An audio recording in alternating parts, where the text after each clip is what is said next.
Welcome to Sarhad Yunani Tibia Medical College.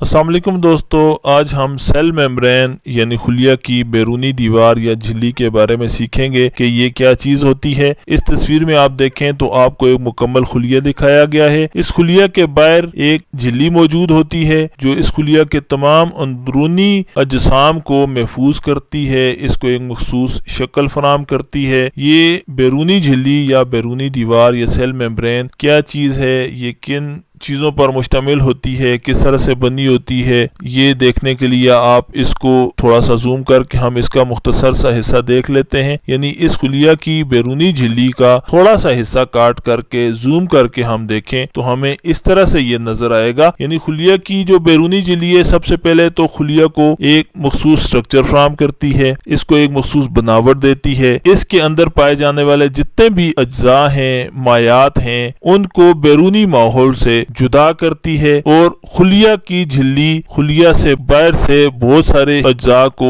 Extra cellular fluid سے ECF سے خلیہ کے اندر داخل ہونے کے لیے پیسج دیتی ہے۔ اور خلیہ کے اندر اگر کاربن ڈائی آکسائڈ پیدا ہو جائے، کوئی فاسد مادے پیدا ہو جائیں، یا خلیہ سے دوسرے خلیات تک کوئی چیز ٹرانسفر کرنی ہو، تو انٹرا سیلولر فلوئڈ یعنی ICF سے خلیہ کے باہر ان اجزاء کو نکلنے کے لیے بھی یہ پیسج فراہم کرتی ہے۔ خلیہ کی جھلی مایات کی مادوں کی آزادانہ نقل و حرکت کے لیے ایک راستہ دیتی ہے۔ خلیہ کی جو بیرونی جھلی ہے، یہ جو جھلی ہے یہ پروٹین پر مشتمل ہوتی ہے، جس کی مقدار اس میں 55% ہوتی ہے۔ پھر اس کے علاوہ اس میں لپڈز یعنی چکنائی پائی جاتی ہے، جس کی مقدار 40% ہوتی ہے، اور اس میں 5% نشاستہ دار اجزاء یعنی کاربوہائیڈریٹس بھی پائے جاتے ہیں۔ اب اس کو جب ہم زوم کر کے دیکھتے ہیں تو اس کے ہمیں مختلف حصے نظر آتے ہیں۔ ایک اس کی یہ جو نیلے رنگ کی باہر اور اندر ہمیں تہ نظر آتی ہے، یہ فاسفولپڈ بائی لیئر ہوتی ہے، یعنی فاسفولپڈز کی دوہری تہ ہے۔ چکنائی کے مالیکیولز کی دوہری تہ ہوتی ہے جو اس کو باہر سے اور اندر سے ڈھانپ لیتی ہے۔ پھر اس کے درمیان میں ہمیں یہ پروٹین کے اجسام کیپسول سے نظر آتے ہیں، جو کہ خلیات میں انسولین کے پیسج کو یا مختلف انزائمز کے پیسج کو یقینی بناتے ہیں۔ پھر اس کے علاوہ یہاں پر آپ کو یہ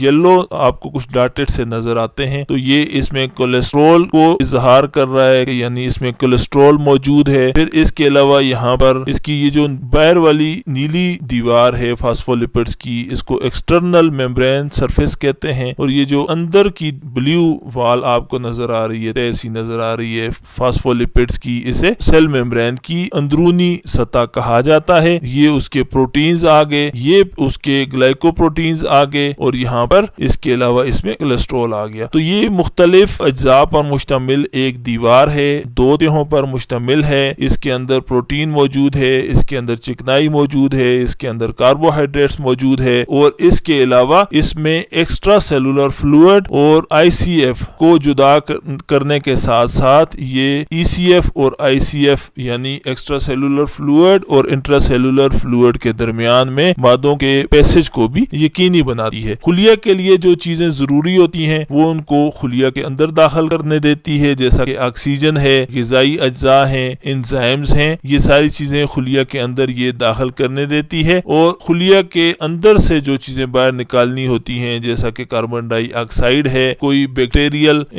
چیزیں خلیہ میں داخل ہو گئی ہیں، خلیہ نے ان کو کل کر دیا ہے، خلیہ نے اس کو باہر نکالنا ہے، یا خلیہ کے کوئی اجزاء جو ڈیڈ ہو گئے ہیں ان کے زہریلے مادوں کو خلیہ سے باہر نکالنا ہے، تو یہ تمام چیزیں اسی سیل میمبرین کے ذریعے، اسی راستہ کے ذریعے رونما ہوتی ہیں۔ جی تو دوستو، سیل میمبرین کو آپ نے اچھی طرح سے سمجھ لیا ہوگا۔